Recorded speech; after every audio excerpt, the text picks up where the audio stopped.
friends, and welcome to another reading lesson with Miss Meadows. I am so excited to be reading with you today, and we are actually not really going to be reading today. We actually have a fun little story to listen to that I can't wait for you to get to watch. You will not need your My Books for this because we're just watching a story, so you can go ahead and leave those where they are. But we are going to start today first with our anchor chart, which today is on topic and central idea. Now, this is one we've seen quite a few times this year, so you should be fairly familiar with this. But we know that when we read, the topic is the person or thing that the text is about. So when we read Joaquin's zoo, it was about Joaquin and his zoo was the topic. Now, the central idea is the most important idea or point about the topic. So when we think about Joaquin's zoo, it would be that he created all of those animals based off of just using scraps. That would be the central idea. So again, the topic is Joaquin and his zoo, and the central idea is that he created animals for his zoo using different pieces of scraps that he found around his house. And then supporting evidence would be the details, facts, or examples in the text that tell about the central idea. So that would be things like giving examples of what he used to make the animals, or the names that they had, or their personalities that he created for them, or how many he created for them. The little details or the little teensy tiny facts would be the supporting evidence that you would read about in the story. So as you're listening to our video today, be thinking about what the topic is, what it's about, the central idea, which is the most important idea that you get from it, and then those little supporting details as well. So I'm going to click forward, and we're going to, whoops, I clicked on the wrong thing. We're going to click here to talk about what our story is. So we're going to be watching a little story box thing, which I am excited about because I know we love, that is called Marconi and the Radio. So our genre is this is a video or a short movie. Some videos give information and others are for you to just watch for enjoyment. This one is for enjoyment and information.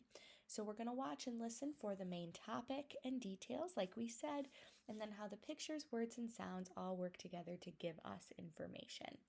Our purpose for watching this is to find out the topic and central idea that it shares with us and look and listen for important details that are going to help us to better understand this.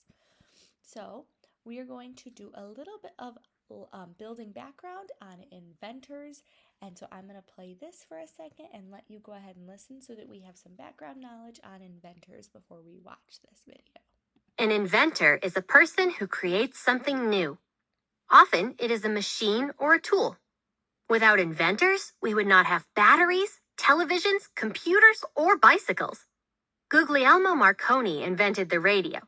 Thomas Edison made the first light bulb that could be used in homes. Garrett Morgan invented the traffic light. George Washington Carver invented more than 300 uses for peanuts. And 12-year-old Rachel Zimmerman invented a way for people who can't speak to communicate with others by touching pictures. The pictures are changed into writing by a computer. Inventors make our lives better. Alrighty, so there's our build background on inventors and all that they do for us and how in all the ways that they help us. And so now taking that information about inventors who create things, I hope you enjoy watching this video of Marconi and the radio, and I will be back to talk to you about it after. Have fun, friends!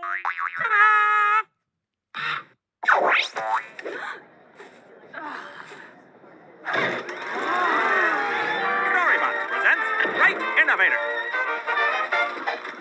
In the land of fedoras and tasty spumoni, there lived a young genius whose name was Marconi. He'd tinker and daydream and read through the day. Go do something useful, his father would say. Now, scientists then were already aware that electrical waves could be sent through the air, which soon led his curious brain to inquire, could messages somehow be sent without wire? So he took to his lab and succeeded quite well, with a gadget that set off a faraway bell. He showed it to experts, who told him, Dear boy, it won't work long distance, it's only a toy. Now he could have just put it away on a shelf, but Marconi decided, I'll see for myself. It worked, and it transmitted farther each day. When he showed it in England, it blew him away. He built them a radio system for ships to stay close in contact on long ocean trips. He then built antennas so strong and gigantic, their signals could travel across the Atlantic. He soon became rich and was known far and wide. That's my boy. Said his father with pride. And as others built on to his bold innovations, they gave us our popular radio stations. The airwaves are busy, and that's no baloney, because of the brains of Guglielmo Marconi. Alrighty, welcome back. I hope that you enjoyed watching that story. I know that I liked it, and it made me giggle a couple times because it was so cute. But it was so interesting to see and hear about that inventor and what he was able to invent. So a couple things I want you to think about. I want you to think about the video and what the main thing about Marconi that you learned was. So be thinking, what did Marconi teach you? What did you learn from him? And I also want you to be thinking, how do Marconi's inventions help people? What is a way that his inventions and what he created helped people today? If we didn't have the radio, what would we have today? I want you to be thinking about that. Think about what we used to hear on the radio. Back in the day, we used to hear the news on the radio. And think about what that means for today. I want you to go ahead and give that a little bit of a think. And then once you feel like you are ready to move forward, you can do our gem choice board. You can pick any of those choices. You could record your own video if you wanted to do the diamond one to talk about Marconi and his invention, or maybe even to talk about your own different invention. Whatever you think, whatever would make you happy, and whatever you feel most confident in, I hope that you choose. But I hope that you enjoyed our story today. I know that I did. I thought it was very cute. I hope you enjoy working on this, and I will see you for another reading lesson tomorrow. Bye, friends!